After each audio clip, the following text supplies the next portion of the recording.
Bonjour à toutes et à tous. Bonjour tout le monde. Merci d'être venu et de vous être rendu disponible pour ce webinaire sur le thème de la charge mentale pour les recruteurs et de l'automatisation afin de moins stresser. Pour beaucoup d'entre vous, vous avez l'habitude, donc on va attendre que les derniers participants se connectent. Vous avez bien évidemment un chat à votre droite. Si jamais vous rencontrez des problèmes de son, des problèmes d'image, n'hésitez pas à le faire savoir. Pauline, Victoria sont présentes avec nous et pourront vous accompagner éventuellement. On prend cette petite minute peut-être pour rappeler que ce webinaire sera bien évidemment enregistré. Le contenu, donc la présentation, vous sera envoyé et le replay également sera accessible dans l'après-midi, donc quelques heures après la fin de l'événement, si jamais vous souhaitez revenir sur certains points ou éventuellement le partager à des personnes.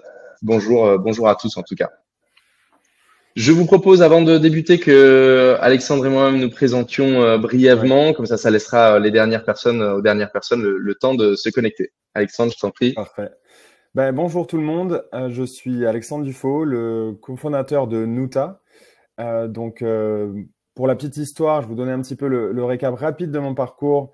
Moi, je suis toulousain, donc peut-être que vous allez avoir encore des petites notes d'accent dans ce que je dis. Et après un parcours d'ingénieur, je me suis rapidement tourné vers le commercial. Et ensuite, en faisant Nuta, j'ai découvert le secteur du recrutement. Et maintenant, ça fait un peu plus de 2 ans que je le côtoie très intimement. Et justement, j'ai parlé avec énormément de recruteurs de charge mentale et je pense qu'aujourd'hui, je pourrais vous partager quelques-uns des insights que j'ai récupérés. Et donc pour ma part, je suis Virgile Corbucci. Ça fait quelques années que je travaille dans le recrutement. J'ai commencé il y a une dizaine d'années dans un cabinet de recrutement. J'ai créé un cabinet de recrutement et je me suis rendu compte que on avait de plus en plus d'outils justement qui facilitaient et surtout qui permettaient une meilleure collaboration et une optimisation. Et donc j'ai rejoint Unteed au tout début. J'ai rejoint Sylvie Fleury, donc la fondatrice de Unteed il y a maintenant 8 ans. Et donc aujourd'hui, je suis directeur général et on intervient sur l'accompagnement des entreprises en France, en Suisse, dans différents pays. Donc, on a beaucoup de retours d'expérience, puisqu'on a accompagné sur quasiment 13 000 recrutements aujourd'hui, je crois, ce qui nous permet aujourd'hui d'animer ce type d'événements et de partager les différents retours d'expérience et les points sur lesquels on peut apporter quelques conseils, bien évidemment. On va Super. passer au, Euh, On va passer peut-être avant de détailler le programme, expliquer qui nous sommes, que font nos entreprises, puisque certains d'entre vous nous connaissent, certains d'entre vous nous utilisent. On a vu dans les participants, donc on est ravis de vous compter parmi nous aujourd'hui. Mais il est important d'expliquer aujourd'hui qu'est-ce qu'on fait et justement ce qui nous donne cette légitimité pour apporter ces petits cas d'usage, ces conseils, ces tips qui vont être utiles. Alexandre, je te ouais, laisse tu veux que je prenne? l'honneur. Allez, c'est parti. Donc moi, je vais vous parler un petit peu plus de Nuta. Le constat que l'on a fait, c'est qu'aujourd'hui, quand on est recruteur, eh bien, on va être amené à faire beaucoup de tâches manuelles et fastidieuses. On y reviendra un petit peu après. Mais concrètement, ce que l'on a voulu mettre en place, c'est de créer une solution la plus simple possible à utiliser aujourd'hui pour automatiser les tâches fastidieuses qui sont en fait la rédaction de comptes rendus avec l'intelligence artificielle. Donc, ça fait un peu plus d'un an et demi qu'on travaille aujourd'hui avec à peu près 1000 recruteurs aujourd'hui, principalement en France, pour les accompagner au jour le jour à automatiser cette tâche et puis aussi, surtout, à se connecter avec leurs outils métiers, hein, les ATS que vous connaissez probablement très bien. Et notre ambition, eh bien, c'est vous accompagner, d'accompagner les équipes de recrutement à être de plus en plus focus sur les interactions qu'ils peuvent avoir avec leurs clients, avec leurs candidats, et de laisser les tâches qui peuvent être faites par une IA à l'IA. Donc, on reprendra un petit peu ces différents éléments, mais voilà, aujourd'hui, on est vraiment sur cette phase de croissance et on récupère un maximum de feedback aussi de la part de nos utilisateurs pour essayer d'améliorer la plateforme et de résoudre tous ces points qui suscitent aujourd'hui beaucoup de charge mentale dans le quotidien. Et en tant que recruteur, en fait, vous en avez beaucoup. On va essayer de les découper, de les regarder et de les solutionner au cours de ce webinaire. Et donc pour ma part, je travaille pour Unseed. Comme je vous disais, j'ai débuté en cabinet de recrutement et on sait qu'aujourd'hui, des entreprises qui nous utilisent, donc aussi bien des grands groupes CAC 40 internationaux que des PME, ont forcément plusieurs partenaires en recrutement, des méthodes et des modes de fonctionnement qui vont être différents. Donc la solution Unseed a été une solution qui avait pour ambition de faciliter et de simplifier la collaboration entre les entreprises qui recrutent et justement les cabinets de recrutement. Toujours mettre l'expertise et l'accompagnement, le conseil au centre, donc avec justement la connaissance de ces cabinets de recrutement, mais s'appuyer sur un outil et notamment l'intelligence artificielle pour faciliter cette collaboration et surtout pour évacuer un grand nombre de tâches extrêmement fastidieuses qui prennent du temps, encore une fois, et qui peuvent justement très largement alourdir la journée des recruteurs, aussi bien les recruteurs cabinets de recrutement que les recruteurs, bien sûr, en entreprise. Donc concrètement, on a créé une solution qui permet aux entreprises de diffuser leurs besoins en recrutement, donc sur tout type de métier, tout type de pays, puisqu'on a recruté dans 20 pays, 23 pays différents l'année dernière, et de faire en sorte que sur chacun de ces besoins, des cabinets de recrutement puissent traiter, qualifier, rencontrer des candidats, les présenter, le tout par un outil, donc afin de faciliter la collaboration et surtout faire gagner du temps. Ça, c'est un point qui est essentiel, surtout sur des recruteurs qui très souvent ont aussi des tâches annexes. Ça peut être du talent management, ça peut être éventuellement de la paye, ça peut être des fonctions de ressources humaines plus globales. Donc, on essaiera de voir dans quelle mesure, justement, on peut aussi aider. On parle de nous, bien évidemment, puisque c'est ce qu'on connaît, mais pas seulement. On essaye aussi de recommander d'autres outils qu'on a pu tester. On n'a pas forcément de partenariat ni de parti pris, mais ce sont des outils sur lesquels nous avons eu des retours positifs et que on semble, en tout cas, qui nous semblait intéressant de pouvoir mettre en avant ou de pouvoir vous conseiller. Si vous en avez de votre côté, n'hésitez surtout pas à nous signifier. On essaye de rendre ces échanges aussi interactifs que possible. Donc, posez des questions, faites des remarques. N'hésitez pas à nous parler d'expériences personnelles. On sera ravis de les intégrer dans le cadre de l'échange. Pour le programme,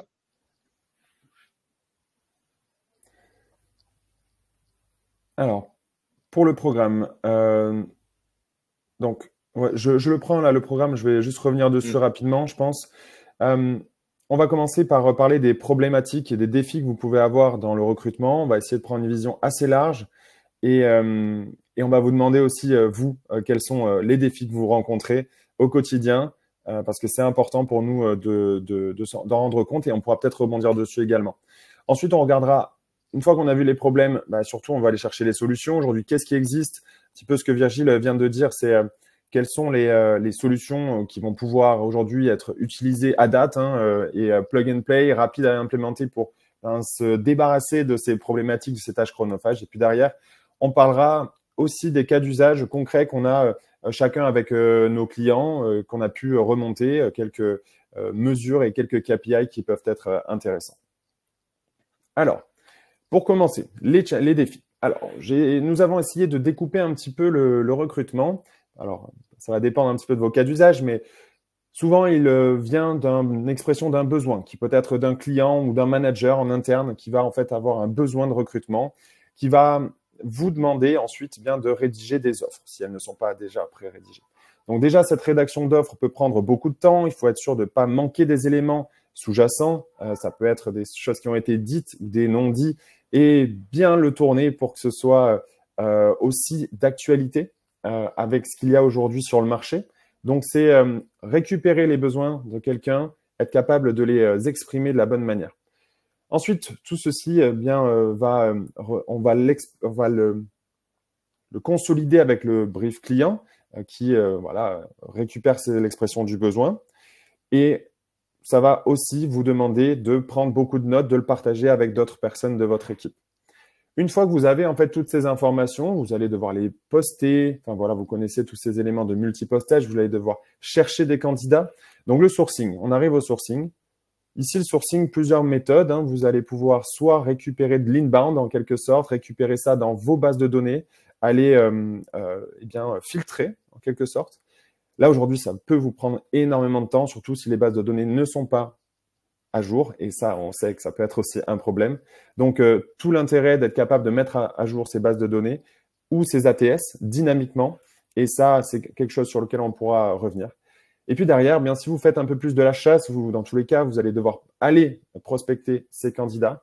eh bien, on va aller les sélectionner. Donc là, ça prend un temps assez phénoménal. On sait que c'est un goulot d'étranglement pour beaucoup d'entre vous. Aller appeler les personnes, donc déjà les trouver sur où est-ce qu'on les trouve, comment est-ce qu'on les trouve, les appeler. Et puis, derrière, la première sélection de préqualification. On réalise ces entretiens. Là, les entretiens, vous êtes le nez rivé sur les notes, à prendre des notes qui sont plus ou moins homogènes, plus ou moins précises en fonction des qualités intrinsèques de chacun, et de rédiger des comptes rendus. Alors, ça dépend des cas d'usage. Parfois, on va rédiger des comptes rendus très détaillés qu'on va pouvoir envoyer au client. Parfois, on va simplement prendre quelques notes et puis directement partager le CV. Ça dépendra aussi des relations ou comment est-ce que vous fonctionnez avec vos clients.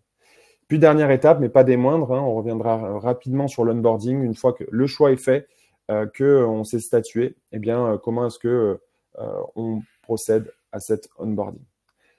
Au final, pour donner quelques chiffres, c'est compliqué de voir beaucoup de candidats parce qu'on est limité en temps, parce qu'on est limité en ressources. Donc ici, c'est une limite qui est arrivée par recruteur. C'est difficile de voir plus de 15 candidats par semaine par recruteur, manière et de faire une sorte d'analyse, d'assessment, de call de préqualification. Alors, il y en a dans certains d'entre vous qui sont peut-être bien au-delà. En tout cas, c'est une moyenne qu'on a pu retourner. N'hésitez pas à nous dire ce que vous en pensez aussi. Et puis, pour ceux qui réalisent des rapports, faire des rapports très détaillés, ça prend un temps monumental, parfois après l'échange. Et du coup, bien évidemment, ça ralentit le process. Ça ralentit le recrutement, ça nous fait perdre beaucoup de temps aussi, même si ça apporte de la qualité vis-à-vis de notre client. Mais c'est un élément qui n'a pas vraiment la plus-value que vous, en tant que recruteur, vous pouvez apporter. Et puis, quelque chose qui remonte très souvent, c'est la perte d'informations. Donc, bien évidemment, si vous voyez, vous travaillez sur 3 offres en même temps, vous parlez à 15, 20 candidats en même temps, comment vous êtes capable de vous souvenir de tout? C'est juste pas possible. Vous avez beau prendre toutes les notes que vous voulez, toujours des informations qui vont passer à la trappe. Donc aujourd'hui, c'est tous ces éléments, tout cet ensemble qu'on va essayer d'adresser et de vous proposer. Petit rappel, mine de rien, puisqu'on parle d'automatisation, on va beaucoup parler d'intelligence artificielle, peut-être pour remettre une petite définition. Nous avons des niveaux de connaissances et d'avancées plus ou moins importants. Donc, comment est-ce qu'on définit l'IA? L'IA, c'est un système qui est capable d'accomplir des tâches qui, normalement, logiquement, nécessiteraient une intelligence humaine. Le but derrière cela, ça va être d'automatiser, notamment automatiser des tâches à faible valeur ajoutée. Rodolphe, vous disiez que un des sujets, notamment, c'était de perdre du temps, de prendre du temps, mais surtout aussi de pouvoir rester concentré, échanger avec le consultant pendant cette prise de notes. Donc ça, typiquement, c'est quelque chose, la prise de notes qui est essentielle, mais à partir du moment où on a quelqu'un qui le remplace, la valeur ajoutée de l'échange est beaucoup plus importante. Vous allez ensuite avoir la détection de schémas. Ça, c'est un point qui est essentiel et sur lequel on reviendra. Cette détection de schémas base de données va permettre derrière justement d'anticiper, de réaliser des prévisions ou surtout même d'analyser et de prendre des décisions qui vont être plus éclairées dans notamment des volumes qui vont être importants. Je ne sais pas aujourd'hui qui sont exactement quel est le détail des participants, mais de ce que je vois, il y a à la fois des PME, à la fois des grands groupes ou des ETI. Forcément, vous avez des enjeux qui sont différents, mais à un moment donné, quand on a des centaines de candidats qui vont postuler, quand on a des milliers ou des dizaines de milliers de candidats potentiels sur des postes en récurrence, c'est extrêmement important d'avoir aussi cette capacité d'analyser la donnée et de pouvoir prendre des décisions, notamment sur une fourchette de rémunération ou sur d'autres sujets, en s'appuyant justement sur cette IA ou sur de la data science qui va pouvoir justement à la fois gagner du temps, faire gagner du temps, mais surtout être efficace. Aujourd'hui, notre sujet n'est pas du tout, comme le disait Alexandre, de remplacer, c'est plutôt d'accompagner, d'aider, de voir ces outils, cette automatisation, cette IA comme un assistant. Et ça, c'est un point qui est important, comme quelqu'un qui va faciliter, qui va augmenter votre capacité de travail et surtout qui va vous libérer d'une somme de tâches très souvent redondantes et aussi peu reluisantes qu'on n'a pas forcément envie de faire, mais pour autant qui est nécessaire.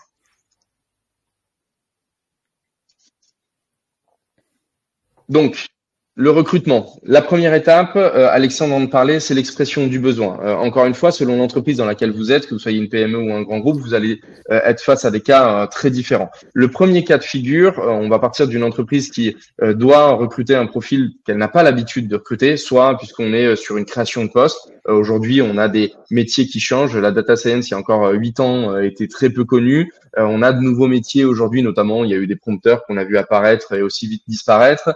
Donc, tous ces métiers-là, quand on a un nouveau poste à recruter, il va falloir définir les contours et très souvent, ça va se faire notamment dans le cadre d'un brief avec le manager, avec le client à l'interne ou le line manager. Et il va falloir récupérer tous les éléments justement liés à cette recherche. Bien évidemment, le premier réflexe qui est essentiel et que moi personnellement j'utilise aussi quand on a un de nos clients qui va faire ce besoin, eh bien c'est d'avoir un compte rendu qui va être enregistré, qui va être fait automatiquement, notamment avec un outil comme Nuta. Ça fait gagner énormément de temps et surtout le point important, c'est que ça permet d'avoir un retour exhaustif sans oublier les points ou les subtilités qu'on n'aurait pas forcément pu déceler dans l'élément du besoin. Puisque généralement, quand on a une expression de besoin de la part d'un opérationnel, c'est pas une fiche de poste aussi clairement identifiée. C'est qu'on va aller récupérer, on va aller identifier des points assez clés ou des compétences qui vont nous servir derrière à créer une scorecard, à créer une fiche de poste qui va pouvoir ensuite être diffusée.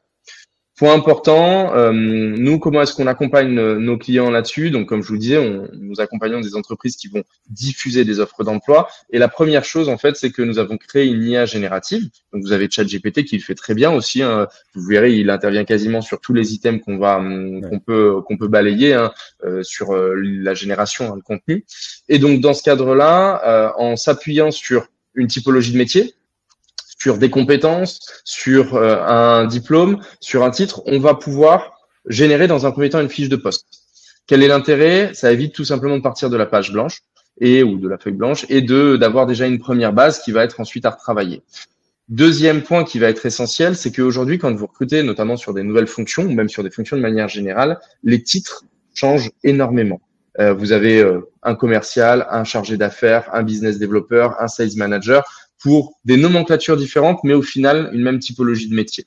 Nous avons créé en fait des répertoires et on va pouvoir être en capacité, en fonction d'une fiche de poste ou en tout cas aussi en fonction de métier, de recommander les titres qui semblent les plus adaptés et surtout qui vont être les plus parlants à votre cible et aux personnes que vous allez adresser. C'est un point important puisque sachez qu'aujourd'hui, les candidats, quand ils font une recherche de poste, c'est énormément à base de sémantique. Donc, ils vont rechercher plutôt des titres. Et c'est à partir de là qu'il va y avoir sur LinkedIn, sur Indeed, via cette sémantique, en fait, un classement des fiches de poste qui semblent les plus adaptées. Et le titre prend très souvent le pas sur les éléments de critères comme la sélection de rémunération, etc. En tout cas, dans les filtres que peuvent apporter Indeed ou LinkedIn. Deuxième chose, ce sont les compétences. Aujourd'hui, chez Untied, quand vous allez publier une offre d'emploi, nous avons environ une base de données de 34 000 compétences, soft skills, hard skills, mais majoritairement des hard skills. Et on va pouvoir automatiquement identifier via la fiche de poste quelles sont les compétences qu'on va aller chercher. Encore une fois, important puisque ça va faciliter éventuellement le fait d'agrémenter cette fiche de poste ou de la rendre encore plus complète. Et surtout, ça va ensuite derrière nous être utile, notamment dans le matching qu'on va utiliser avec le candidat. Donc, dans ce cadre-là, on a plusieurs IA qui sont intégrées. On va avoir l'IA générative. On va avoir, donc l'IA générative, c'est assez classique, hein, c'est ce que vous avez sur ChatGPT, mais on va aussi avoir de l'analyse de ces données et notamment, on va même rentrer un peu dans le machine learning et dans le deep learning pour pouvoir faire ressortir ces compétences différentes. Donc, c'est un premier point qui est important. Et le dernier qui va être essentiel, et là, je parle vraiment de points essentiels qu'il ne faut absolument pas mettre de côté, c'est la fourchette de rémunération. Aujourd'hui, il faut savoir que même si on a des candidats qui, on le voit dans tous les articles qu'on peut lire, se préoccupent du sens, du bien-être, des missions, l'élément principal en France sur les 2 dernières années de refus de proposition ou de changement de poste sont la rémunération. Ça reste l'élément principal. Le reste a du poids, mais ça reste quand même le premier point. Et donc, lorsque vous définissez un besoin, il est essentiel de pouvoir être en capacité de définir une fourchette de rémunération en lien avec le marché. Et dans ce cadre-là, nous, aujourd'hui, notamment sur Untied, vous allez avoir la possibilité, lorsque vous publiez une annonce, d'avoir un détecteur d'aberration qui va, selon la localisation, le diplôme, la rémunération et les éléments, le nombre d'années d'expérience que vous demandez, identifier si vous êtes dans cette fourchette ou éventuellement être dans la recommandation. On sait que pour certains, vous êtes lié à des grilles. Vous allez dans les plus grands groupes notamment, vous avez des grilles sur lesquelles vous avez une limite faible. On prend le public aussi.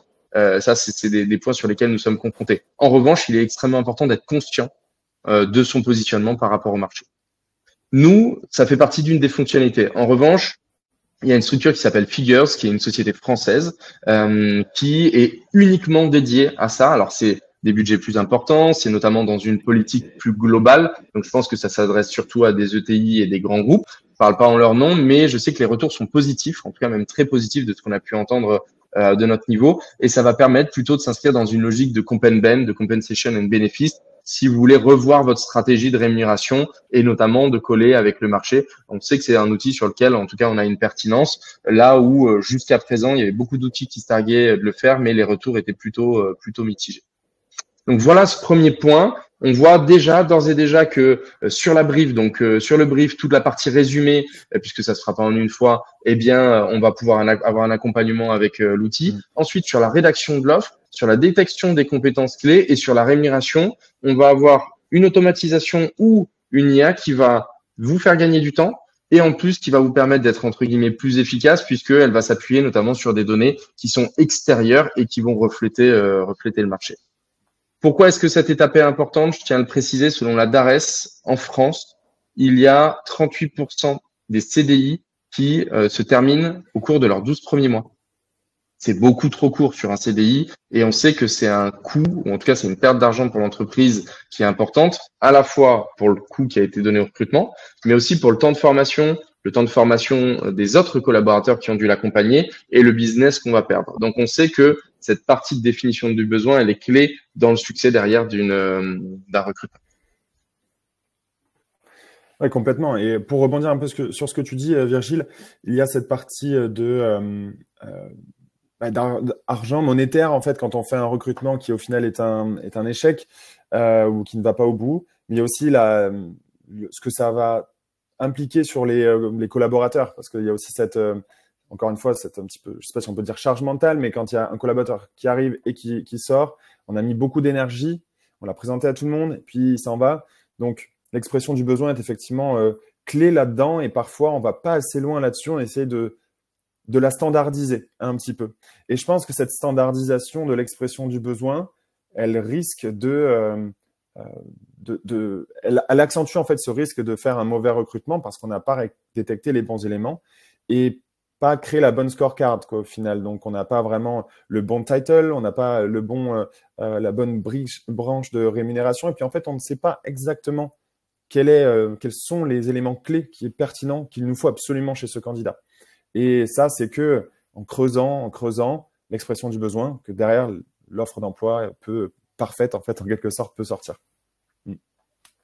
C'est intéressant. Je me permets de faire une petite aparté puisqu'on a déjà des premiers retours sur les sujets qui traitent. Donc, on a vraiment cet aspect administratif qui ressort. Et en effet, cet administratif, il est essentiel. Alors, administratif, ça passe par beaucoup de choses, hein. Ça peut être l'admin RH, mais aussi ça peut être dans le recrutement tous les sujets liés à l'administratif et notamment aujourd'hui ce que des outils comme Unted ou des outils comme Nuta vont permettre d'optimiser avec un suivi des candidatures et surtout une collaboration et une prise de notes assistée.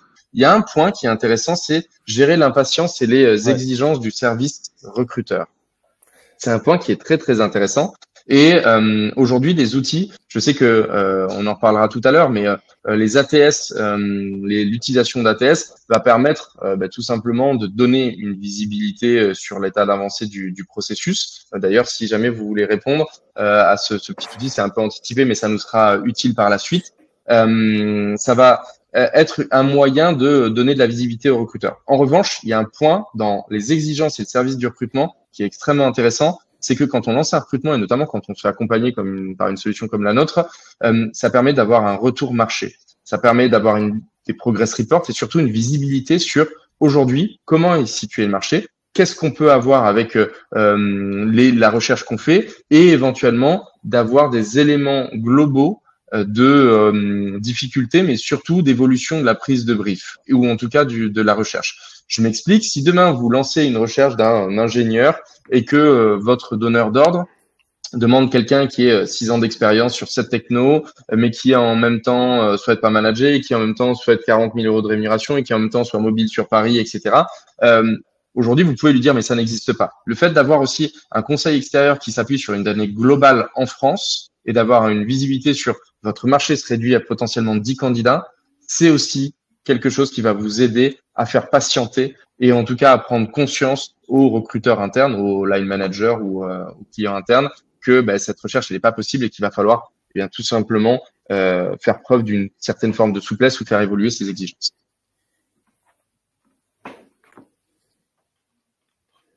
Complètement. Et l'impatience aussi, eh bien, elle peut peut-être être, réduite en réduisant aussi le temps de cycle de recrutement, le cycle aussi ou le sourcing, être plus rapide sur le sourcing. Donc, je vois aussi qu'il y a des personnes qui ont mentionné le sourcing comme étant l'une des pains les plus élevées qu'ils peuvent avoir.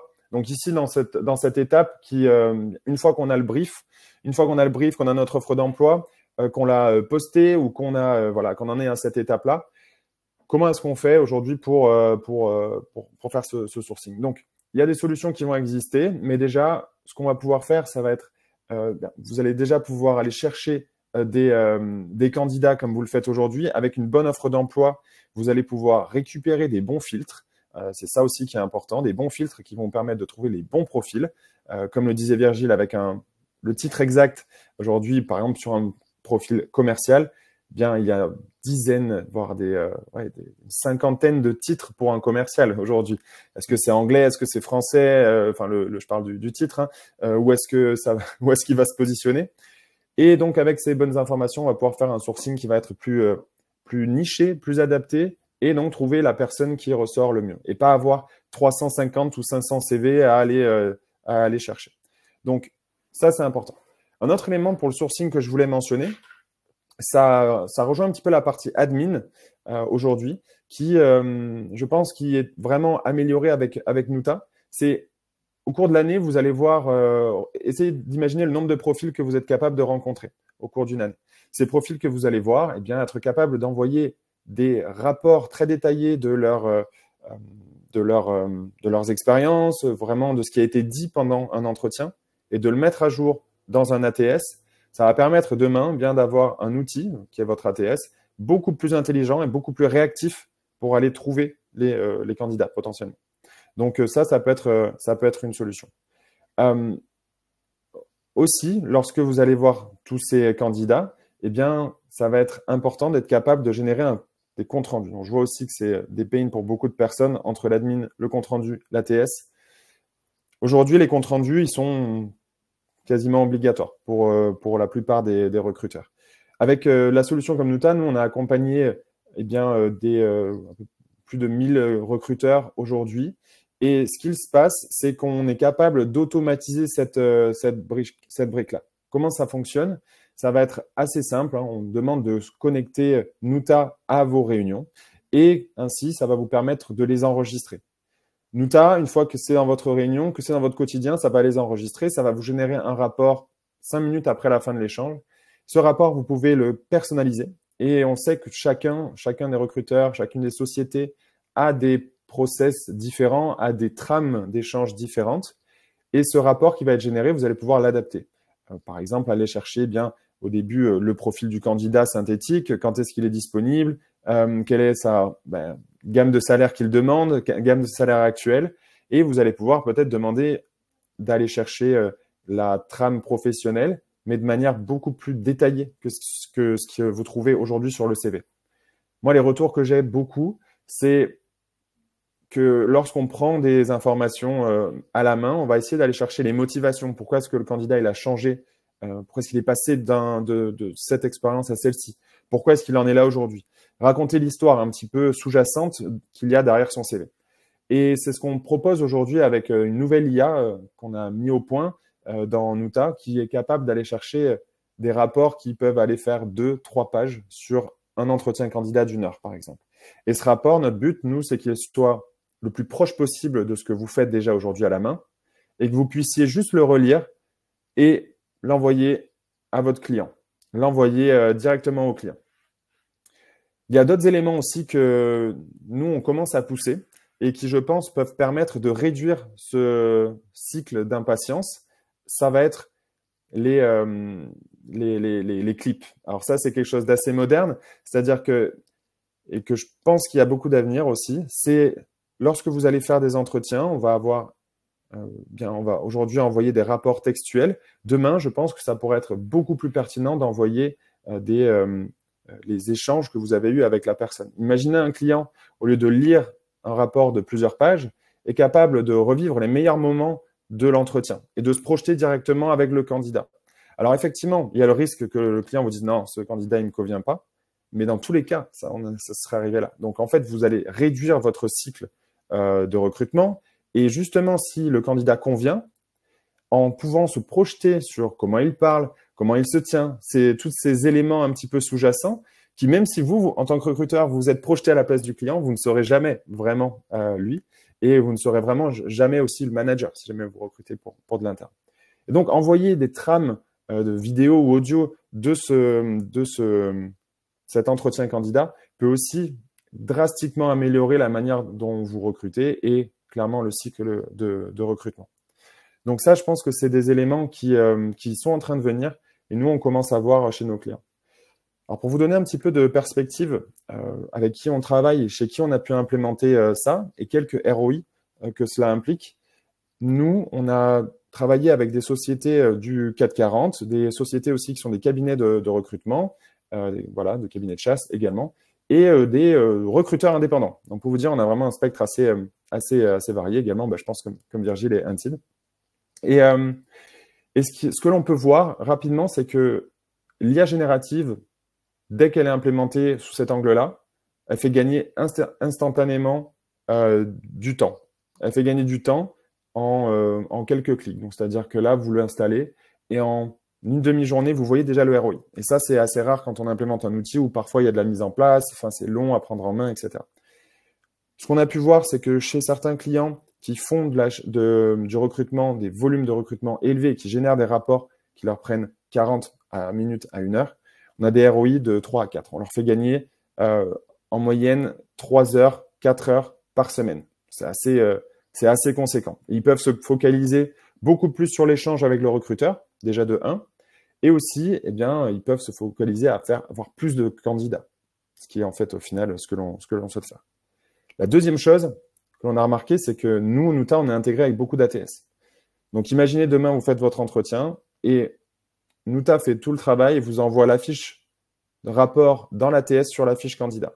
C'est ce qui se passe. Et dès qu'on est intégré avec un ATS, on a des ROI qui sont encore plus élevés parce que bien évidemment, au lieu d'aller passer sur Nuta et d'aller sur un ATS ou sur votre outil, tout est connecté, tout est fluide et vous retrouvez 5 minutes après la fin d'un entretien directement le rapport prêt dans votre outil de suivi.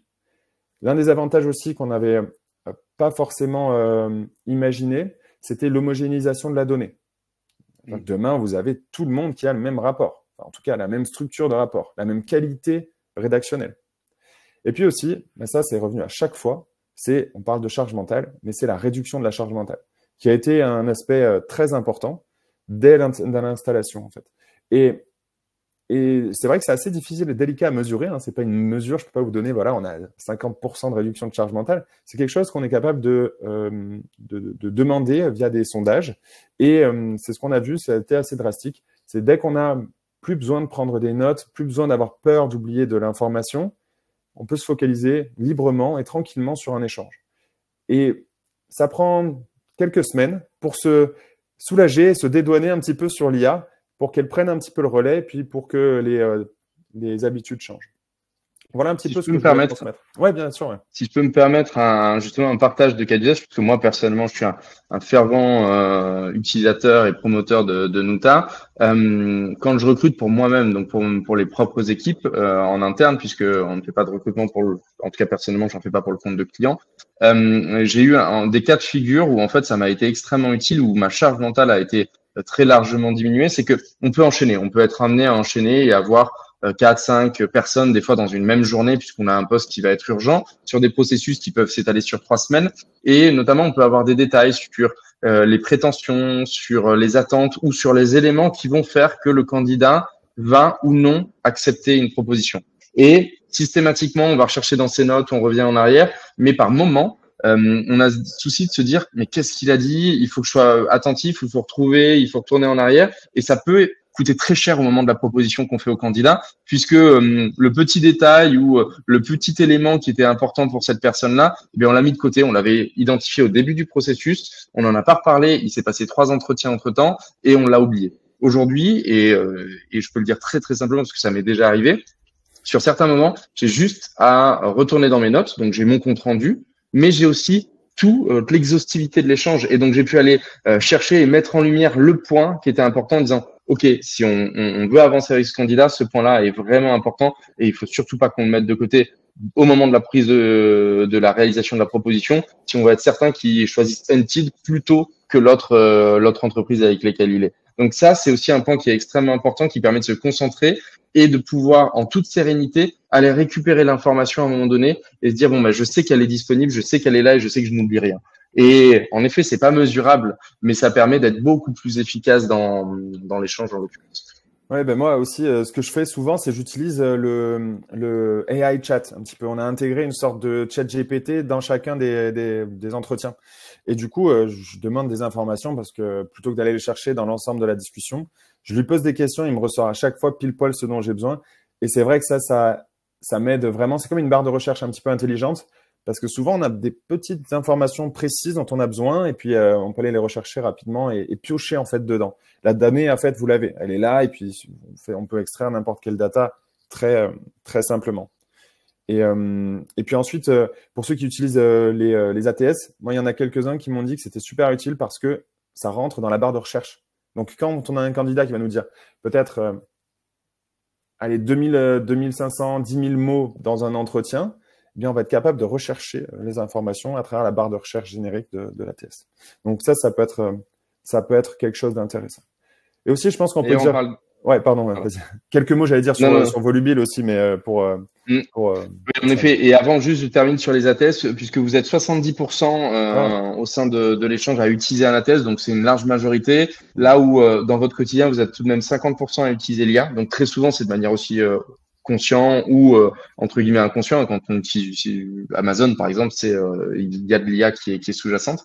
Mais en tout cas, ça montre que on est sur des personnes qui sont aujourd'hui et sur un public qui est à la fois averti et surtout équipé. C'est intéressant parce que ces outils déjà font gagner du temps et comme le disait Alexandre, que ce soit Untied, que ce soit Nuta, nous sommes forcément et obligatoirement interconnectés avec ces ATS. Ouais. Pourquoi est-ce que c'est essentiel? Puisque c'est ce qui permet de normer la donnée. Un des éléments et des grandes avancées qu'on peut avoir ces derniers temps, vous parliez de sourcing, une partie du sourcing va se faire et se fait déjà beaucoup par l'IA. L'IA ne va pas aller trouver et faire l'entretien et faire tout le processus de recrutement. En revanche, elle va permettre de mettre en lumière peut-être des candidats par le biais de matching, notamment parler des compétences. Et pour que ça soit efficace, il faut que votre donnée, elle soit normée. C'est un des points essentiels. C'est pour ça que les ATS peuvent être aussi importants et que vous allez avoir autant de champs à devoir remplir. C'est que c'est beaucoup plus facile d'aller chercher dans une donnée normée, notamment comme LinkedIn par exemple, que d'aller chercher dans une donnée qui est un grand pavé d'un compte rendu où ça demande un peu plus de travail, un peu plus de techno. On parlait de Volubile. Pourquoi est-ce qu'on en a parlé? Parce que nous, on a aussi essayé d'utiliser, on essaie d'utiliser beaucoup de choses nouvelles. Et c'est en fait une IA, un assistant téléphonique virtuel. Quelle va être son utilité? À la base, il a été développé pour du service client, c'est-à-dire toute personne qui viendrait appeler, qui voudrait faire du SAV. Nous, on a un peu détourné l'utilisation. Elle peut être utilisée dans une logique de qualification. Donc, on sait qu'on a, imaginons, une énorme campagne de recrutement où nous, c'est pour accompagner nos consultants en recrutement. On va pouvoir facilement, avec cette IA, générer des appels sur les personnes qui ont été concernées, qualifier quelques informations comme est-ce que vous êtes bien détenteur de ce diplôme, est-ce que vous avez bien un permis B, est-ce que vous avez bien validé ces points-là, est-ce que vous êtes mobile sur l'Île-de-France, et notamment organiser par exemple des sessions d'entretien collectif. C'est un cas d'usage qui est très très intéressant puisqu'on sait que dans des campagnes de recrutement, notamment sur des missions temporaires ou sur des équipementiers qu'il faut recruter en volume. On peut avoir des fois des campagnes où on a 200, 300, 400 personnes à recruter. Ce temps passé au téléphone et à appeler et surtout à devoir appeler 5, 6, 7, 8 fois un candidat avant de l'avoir en ligne, c'est un des éléments qui est le plus chronophage. Donc, c'est un des cas d'usage qui peut être intéressant. on a pris cette solution parce que c'est celle qu'on utilise, mais il y en a d'autres qui le font. Ce sont des assistants virtuels téléphoniques. Encore une fois, c'est quelque chose qui est transparent, c'est efficace. L'assistant va dire qu'aujourd'hui, il fait suite à une prise de contact ou à une candidature, que c'est un assistant virtuel et qu'il est là pour récupérer quelques informations et organiser, par exemple, un prochain entretien. Et ça, c'est quelque chose qui peut être très, très efficace. Et justement, Virgile, sur cet aspect-là, moi je trouve que c'est très intéressant d'imaginer, parce que c'est très à la mode en fait, ces assistants virtuels qui appellent ou qui prennent des calls. Là, tu nous as parlé d'un cas d'usage qui est vraiment celui, on va dire peut-être de l'intérim ou vraiment des gens qui vont venir pour de l'équipement entier ou des éléments temporaires.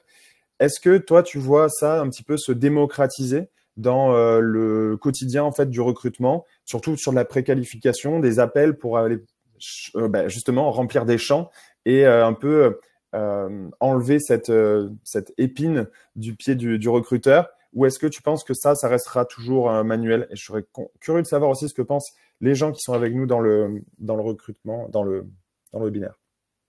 Alors personnellement, et encore une fois, c'est un avis que très personnel, de Ouais. ce que je vois, et aujourd'hui, c'est peu utilisé dans ce sens-là.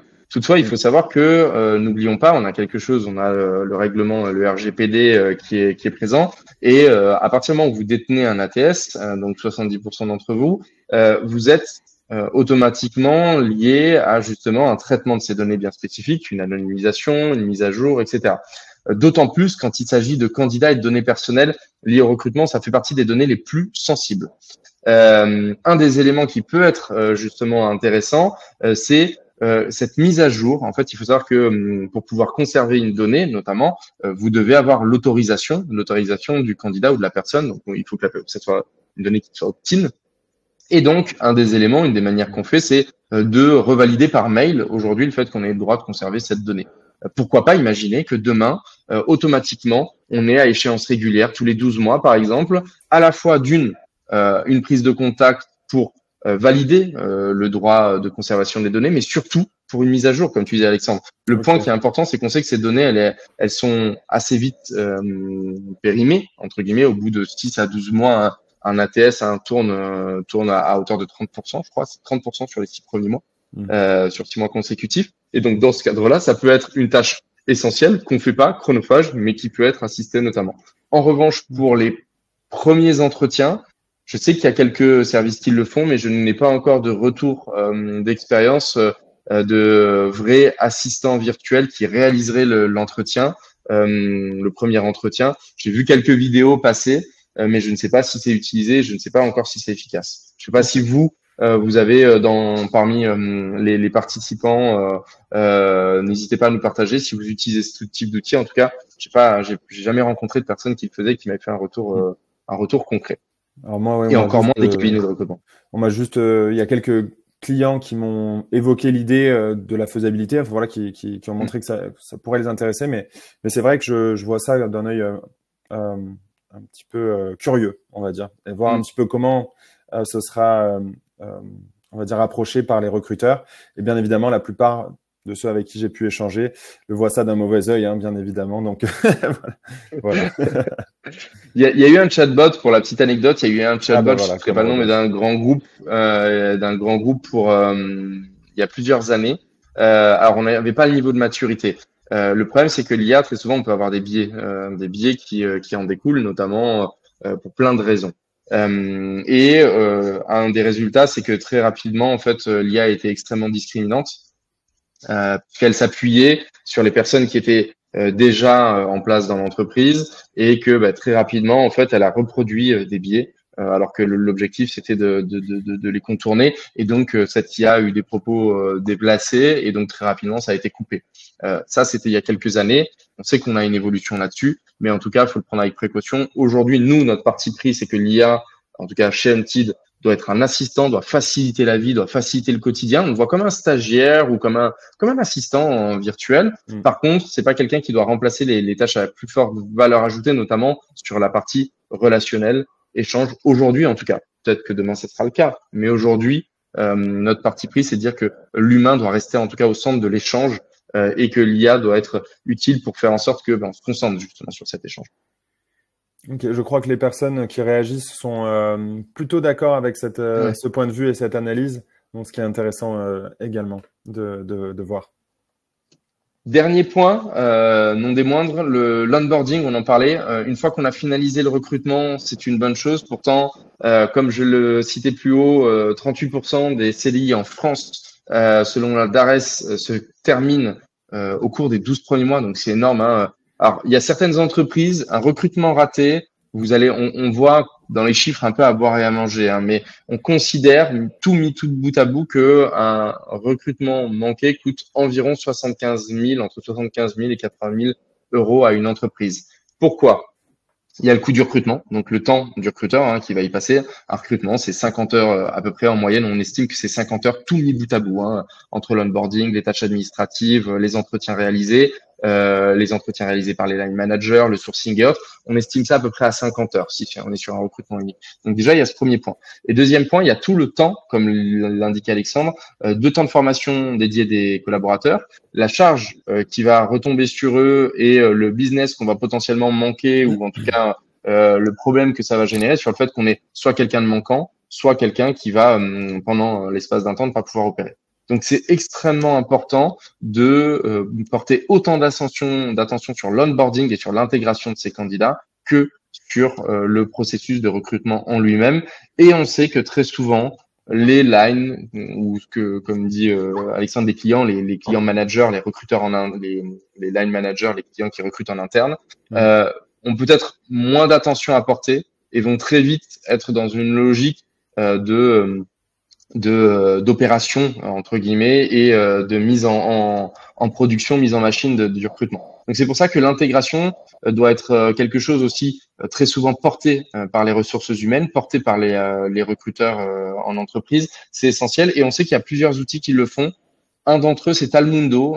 Encore une fois, on n'a pas de parti pris. Il y en a un autre qui s'appelle Top, qui est une société française et qui aussi permet de travailler sur la rétention. Et aujourd'hui, il crée des parcours de formation et surtout, Talmundo propose d'avoir des échéances avec les personnes qu'on a recrutées pour s'assurer qu'il y a un bon suivi et que on a fait le recrutement, ça s'arrête pas là. Derrière, on doit garder un lien et on automatise ce lien avec des rappels à la première semaine, des rappels au premier mois, de la récupération d'informations sur le fait que le candidat se sente bien et éventuellement anticiper des problèmes, anticiper des questions qui pourraient justement amener potentiellement à une fin de période d'essai ou à un questionnement de la part de la nouvelle recrue. Il faut savoir qu'un des éléments, il y a une étude sur notamment alors j'aime pas trop ces conflits générationnels personnellement, mais il y a une étude qui est assez parlante sur justement le recrutement, les entreprises et la génération Z. Et c'est que là où avant on se laissait le temps, des personnes de ma génération ou d'autres générations, où on hésitait ou en tout cas on se posait des questions, aujourd'hui il y a une vraie réaction qui peut être des fois très immédiate. Un problème, une solution assez radicale et il y a un turnover beaucoup plus important dans les premiers mois de vie d'un contrat, notamment sur les jeunes générations et les personnes qui ont été diplômées il y a moins de 6 ans, moins de 5 ans, je crois. Donc dans ce cadre-là, c'est quelque chose à prendre en considération. C'est que là où avant, peut-être des personnes prenaient un peu plus leur mal en patience, aujourd'hui, on hésite moins à changer de poste parce que plus d'accessibilité au poste d'à côté. Et c'est pour ça que des outils comme Talmundo ou des outils internes ou n'importe quoi qui vous permettent de garder le lien et d'avoir des échéances très rapprochées sont essentiels pour identifier de potentiels problèmes et tout de suite les corriger. Rodolphe, vous en parlez aussi, l'offboarding, extrêmement important. Pourquoi l'offboarding est important? Puisque une personne qui part, il est préférable qu'elle parte seule et qu'elle n'amène pas tout le monde avec elle. Et même chose, pourquoi? Puisque nous, on le voit, on a beaucoup de salariés qui sont partis à un moment donné, qui sont revenus parce que on a su faire cet offboarding, qui sont allés développer des compétences et qui maintenant, aujourd'hui, nous en font bénéficier. Donc, il est tout aussi important que l'onboarding. C'est sûr, quand ça se passe comme ça, c'est une belle histoire. Voilà pour cette présentation de manière générale.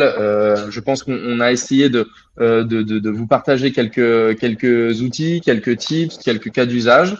Si jamais vous avez des questions, bien évidemment, nous sommes disponibles pour prolonger l'échange. Nous sommes aussi disponibles, vous avez tous nos contacts pour des échanges individuels. On vous a parlé dans les grandes lignes de ce que faisait Nuta, de ce que faisait Untied, mais sans rentrer dans le détail. Si jamais vous souhaitez un échange individuel et une démonstration, nous allons vous faire parvenir un sondage si ça n'a pas déjà été fait. N'hésitez pas à signifier pour qu'on vous recontacte derrière ou qu'on vous partage directement nos agendas ou qu'on vous partage nos coordonnées afin d'organiser tout simplement une présentation, une démonstration ou un échange plus personnalisé. Exactement. Si vous voulez une petite démonstration également de Nuta et voir un petit peu comment ça pourrait rendre sur vos propres prises de notes, n'hésitez pas à prendre rendez-vous avec moi. Je serais ravi de vous rencontrer aussi. Merci à tous pour votre participation. Nous organisons très souvent, que ce soit Alexandre ou en tout cas Nuta ou nous, des événements sur ces thèmes-là. Donc on pourra vous en faire bénéficier. Également des événements physiques. Nous sommes à Bruxelles la semaine prochaine pour un petit déjeuner autour de l'IA et pour ceux qui sont à Bordeaux, nous sommes à Bordeaux dans 2 semaines aussi sur ce même thème en relation avec I2O. Donc nous vous faisons parvenir les invitations et n'hésitez surtout pas à venir si jamais vous êtes disponible sur place et intéressé. Et au plaisir de vous revoir. Une très belle journée à tous. Merci beaucoup. Bonne journée à tout le monde. À bientôt. Au revoir.